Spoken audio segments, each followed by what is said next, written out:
porque em época de abundância econômica ninguém critica a falta de ética. Crimes maiores cometidos no passado foram deixados de lado. Desemprego e inflação nos tornam mais aristotélicos. Farinha pouca, meu pirão primeiro. Estamos mais egoístas. Isso talvez seja bom. Chegou a hora de fazer uma transformação que começa com cada um de nós. É essa questão que hoje me preocupa muito, que hoje me anima muito. Imaginar um país grande, diverso, com mais de 200 milhões de habitantes, com pessoas muito variadas, falando grosso modo a mesma língua, com uma certa tradição histórica, quase todo mundo. Onde eu dei palestra nos últimos meses, Bahia, Pernambuco, todos os lugares, Brasília, Rio Grande do Sul, Curitiba, em todos os lugares, as pessoas apontando a mesma coisa. Todos querem uma nação mais ética, todos querem um país mais justo. E nós talvez, curiosamente, tenhamos dado o primeiro passo nesse sentido. Só que quando eu lanceto o furúnculo, a primeira reação não é agradável. Eu estou colocando décadas de falta de discurso ético para fora. Se isso vai ser uma grande transformação, é uma resposta que está agora, daqui para diante, nas mãos de cada um de nós, eleitores, cidadãos, servidores públicos. E era isso que eu queria dizer neste momento para vocês. Muito obrigado pela atenção. Obrigado.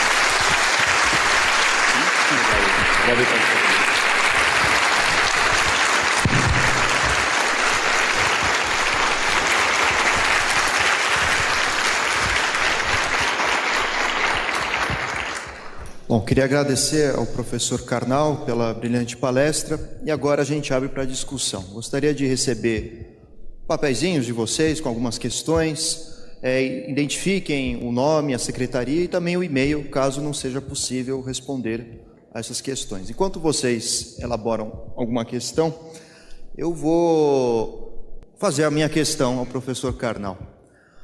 O senhor apresentou a noção de ética a todos nós, mas há um perfil da nossa sociedade que, de certa forma, legitima o jeitinho, a malandragem, o que o Sérgio Buarque, também citado pelo senhor, vai chamar de cordialidade. A questão que me parece fundamental, e pensando também na gestão pública, é como, então, pensar a esfera pública, os interesses coletivos, diante de um hábito que parece ser tão distribuído na nossa sociedade, tão comum. Obrigado, Ram. A ideia do jeitinho é trabalhada pelo Roberto da Mata em livros como O que faz do Brasil, Brasil, e de alguma forma, como foi bem lembrado, pelo livro de 1936, Em Raízes do Brasil. Há um defeito brasileiro de achar que nos outros lugares não há jeitinho. Como professor, eu já ouvi várias vezes alunos dizendo: pena que os holandeses não ficaram com o Nordeste. Pena que os franceses não se instalaram aqui no Rio de Janeiro e ficaram. Pena que os ingleses não deram continuidade às suas tentativas de invadir a colônia. O que seríamos nós se tivéssemos sido colonizados por holandeses? Bom, é uma pergunta que eu posso fazer à Indonésia, que foi holandesa por mais de 3 séculos. E os franceses, eu posso perguntar ao Senegal ou à Argélia, que foram colônias francesas. E os ingleses, a Nigéria. Eu posso perguntar à Nigéria, por quê? A colonização europeia é sempre predatória. Não importa se ela for protestante, falar inglês ou francês. O nosso jeitinho é, segundo Richard Morse, uma estratégia de sobrevivência.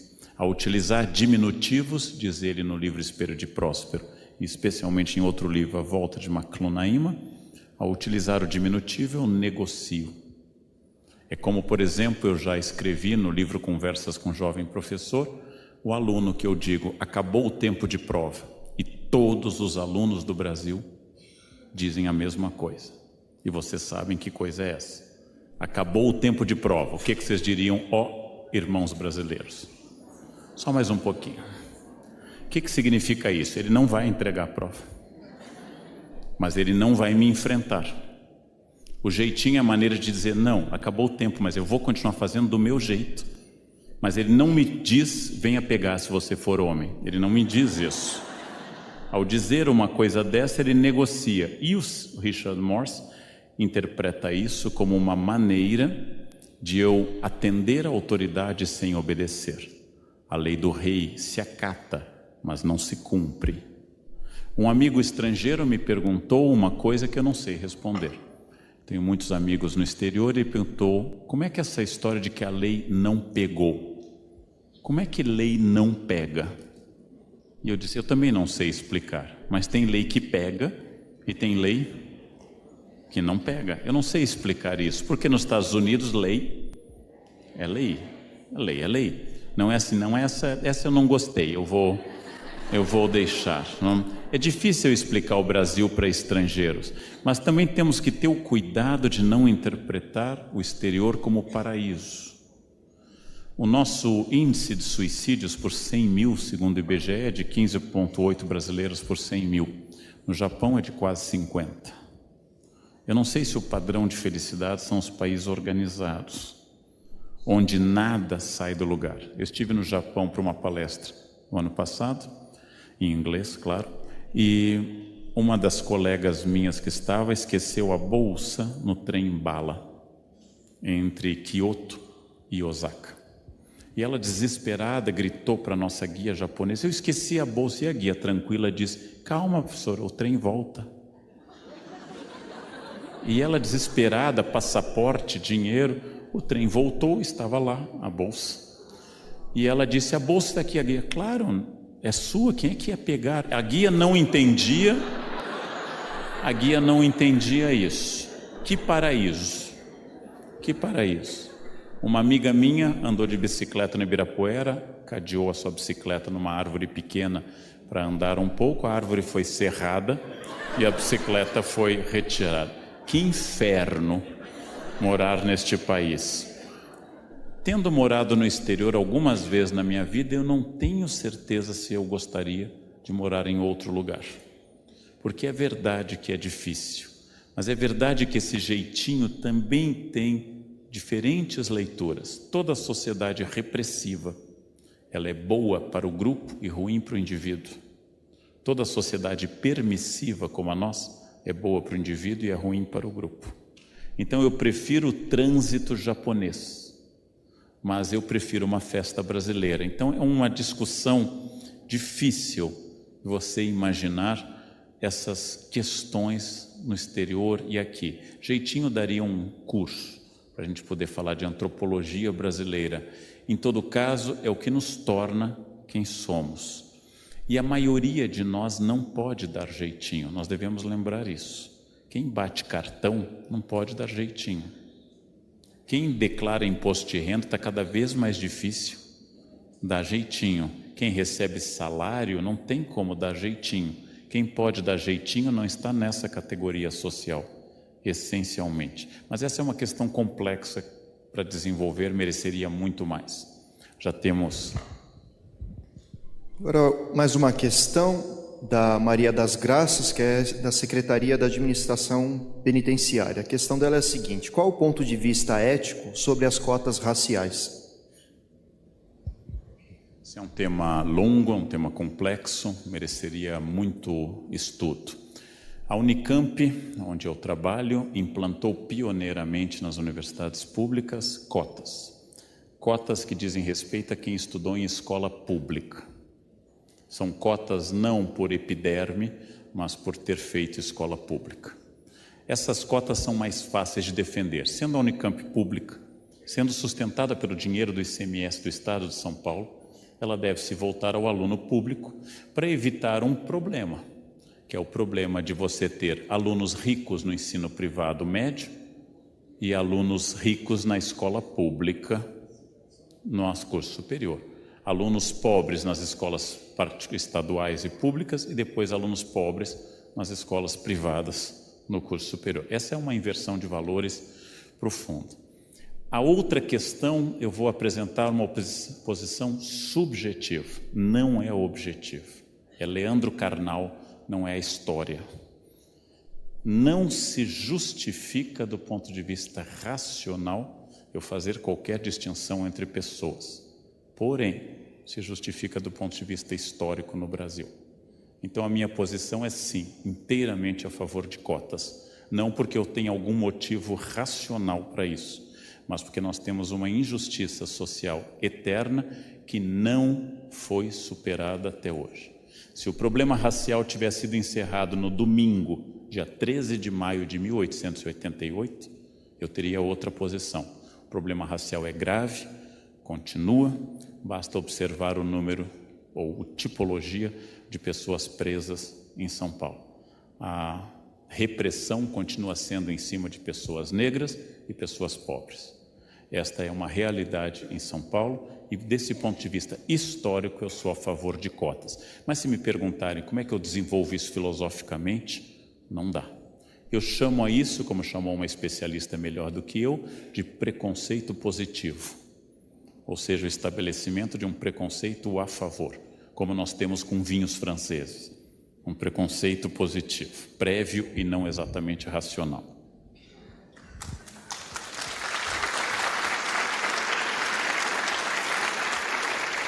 Bom, mais uma questão aqui. Aparentemente não temos novas questões, né? Então acredito que essa seja a última. Eventualmente, se quiserem entregar outras, eu entrego nas mãos do professor Karnal. Bom, quem fez a questão não se identificou, apenas como do HC da USP, né? E a questão é mais ou menos a seguinte: como conciliar, do ponto de vista da gestão pública, a competência dos funcionários concursados, né, pelo que eu entendi, com os cargos comissionados, que são os melhores e direcionados para pessoas que são direcionadas, aliás, são oriundas de fora da própria instituição. Ou seja, de que maneira trabalhar isso com os funcionários subordinados que não são valorizados adequadamente? É isso que eu entendi da questão, pelo menos. Questão fácil de responder, né? Boa. A gestão pública começou um esforço que eu dataria do Estado Novo, com a fundação do DASP, e com certeza do fim do Estado Novo, com a fundação das duas GVs, como instituições para a qualificação e profissionalização do funcionário público brasileiro. Funcionários que não tinham estabilidade no segundo reinado eram alvo da chamada derrubada. Quando um governo assumia, derrubava todos que pertenciam à gestão anterior, causando um caos administrativo permanente. Inventamos a estabilidade para criar um corpo estável de servidores da nação. Essa é a ideia. É uma anomalia que os cargos comissionados não sejam dos funcionários concursados. É uma anomalia jurídica, porque se eu não tenho pessoas qualificadas, caberia ao Estado essa qualificação. Eu não posso dizer, a minha empregada não sabe lavar louça. Se eu tenho uma tarefa e tenho um funcionário, ele tem que ser qualificado para isso, porque parte do processo pertence a quem contrata e parte a quem é contratado. Sabemos que a estabilidade também tem seus efeitos negativos sobre a produtividade. Sabemos que a acomodação e a zona de conforto é uma das essências do ser humano. Zona de conforto é uma coisa tão poderosa que a minha orientadora da USP, doutora Janice, contou um episódio quando presa no regime militar e torturada, ela teve o mesmo torturador por 4 meses. Ele a tirava da cela, dava uns tapas, queimava com cigarro e começava a fazer as perguntas típicas da paranoia de um torturador. Durante meses ela apanhou da mesma pessoa e um dia chegou um torturador novo. Ela disse que nunca sentiu tanto medo na vida dela, porque ela não sabia o que ele iria fazer. Até torturador cria zona de conforto. Chamamos a isso tortura ou casamento, ou seja, aquilo de que o problema que eu tenho conhecido é melhor do que qualquer desafio desconhecido. Então, é preciso pensar todos os limites e as dificuldades dessas questões. O discurso liberal, o discurso que dominou a partir dos anos 90 nos Estados Unidos e na Inglaterra, com Reagan e Thatcher, o discurso que atingiu o Brasil na figura de Collor, o discurso neoliberal, ele é um discurso que fez crer que essa nação não progride porque tem funcionários públicos. E ela só progrediria se só tivesse mão de obra privada. Então, faz crer que as empresas privadas que dizem respeito à lógica do lucro imediato sejam as empresas onde o funcionário é mais ético, mais bem tratado, elas respeitam mais o meio ambiente e assim por diante. A esse respeito, citando um colega meu da Unicamp, por que ele faz vacinas no hospital da Unicamp e não em clínica particular? Porque lá o funcionário vai jogar fora o lote de vacina vencida. Porque ele é um funcionário público que não responde ao lucro do laboratório francês, e na clínica particular, talvez ele não vai jogar fora o lote de vacina, porque ele tem um patrão que vai perder dinheiro com isso. Então voltamos a essa questão. É uma questão complexa que mereceria uma outra palestra, que é a imagem do funcionário público brasileiro, inclusive através de um dos seus grandes mentores, que foi Machado de Assis, funcionário público exemplar até sua morte em 1908. Então fazer um estudo sobre essa imagem ao longo da República seria